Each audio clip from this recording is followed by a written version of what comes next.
Breaking news చూస్తున్నాం. AP deputy CM Pawan Kalyan alias power star Pawan Kalyan. ఆ పేరు విన్నా, ఆ విజువల్ చూసినా తెలుగు రాష్ట్రాల్లోని వారందరికీ ఓ వైబ్రేషన్.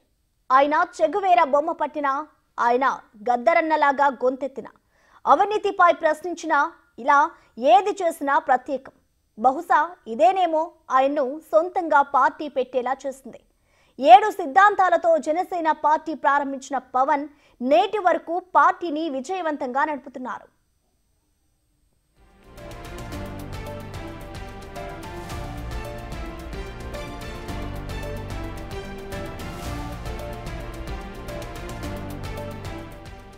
అయితే ఈ మొత్తం జర్నీ పవన్ లో చాలానే మార్పులు తీసుకొచ్చిందంటున్నారు పలువురు. చెగువేరా పవనిజం అంటూ తన మార్కు సిద్ధాంతాలతో యువతను ఆకర్షించిన పవన్ నేడు ఆ సిద్ధాంతాల నుంచి ట్రాక్ చేంజ్ అయ్యారా అంటే అవుననే సమాధానం వినపడుతోంది. మెల్లగా తన సిద్ధాంతాలను వీడి తనకు పూర్తిగా విరుద్ధమైన కాషాయ సిద్ధాంతాల వైపు మల్లుతున్నట్లు కనిపిస్తోంది. పవన్ ఇలా బీజేపీ సిద్ధాంతాలను మోస్తున్నాడా అనేందుకు కారణాలు లేకపోలేదు.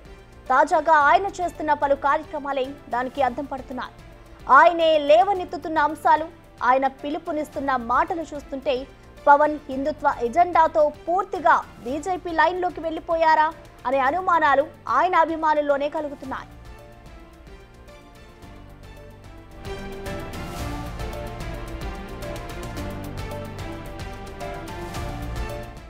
ఒకప్పుడు పవన్ సిద్ధాంతాలను, ఆయన ప్రశ్నించే తత్వాన్ని చూసి అభిమానుడిగా మారిన యువత ఇవాళ పవన్ లేవనెత్తుతున్న హిందుత్వ అంశాలతో డైలమాలో పడ్డారు.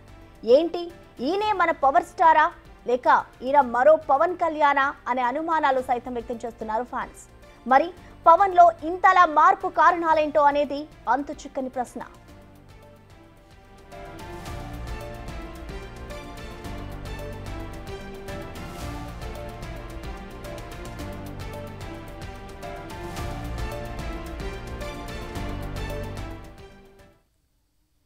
దీనికి సంబంధించిన మరింత సమాచారాన్ని విజయవాడ నుంచి మా ప్రతినిధి శివ లైవ్ లో అందిస్తారు. శివ, చెప్పండి, నిన్న పవన్ కళ్యాణ్ ఏదైతే కొన్ని వ్యాఖ్యలు చేశారో హిందూ సిద్ధాంతం గురించి, దీన్ని బట్టి చూస్తే ఆయన మొదట జనసేన పార్టీ పెట్టినప్పుడు చెగువీర సిద్ధాంతంతో ఆయన పార్టీ పెట్టారు. మెల్లమెల్లగా చూసుకుంటే ఆ బీజేపీ సిద్ధాంతాలను ఆయన ఫాలో అవుతున్నారు అంటూ కూడా పలువురు చెప్పుకొస్తున్నారు. ఏంటి అసలు దీన్ని ఏ విధంగా చూడాలంటారు?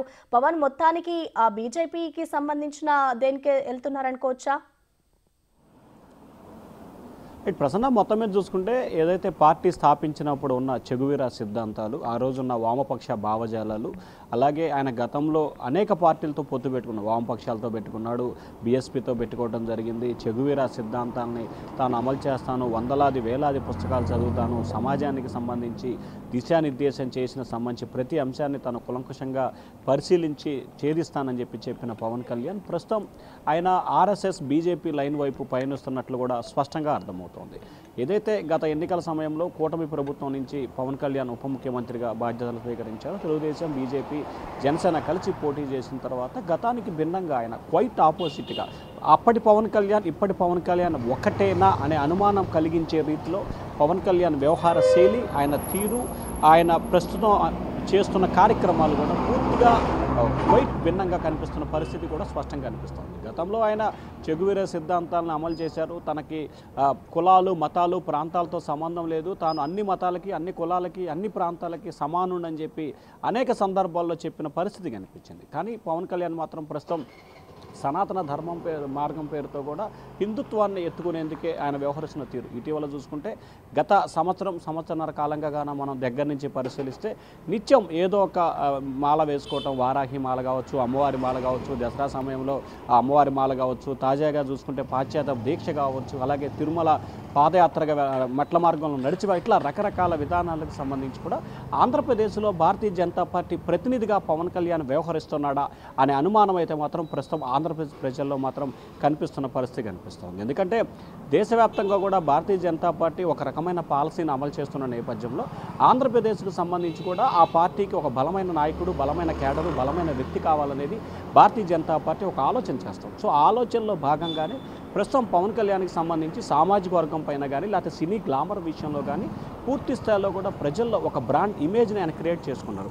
చంద్రబాబు, జగన్, పవన్ కళ్యాణ్ ముగ్గురు పేర్లు ఇంచుమించుగా సమానంగా పలికే స్టేజికి పవన్ కళ్యాణ్ చేరుకున్న నేపథ్యంలో కూడా ఖచ్చితంగా మాస్ ఫాలోయింగ్ ఉన్న నేతని తమ పార్టీ నేతగా కావాలనేది భారతీయ జనతా పార్టీ ఆలోచనగా కనిపిస్తోంది.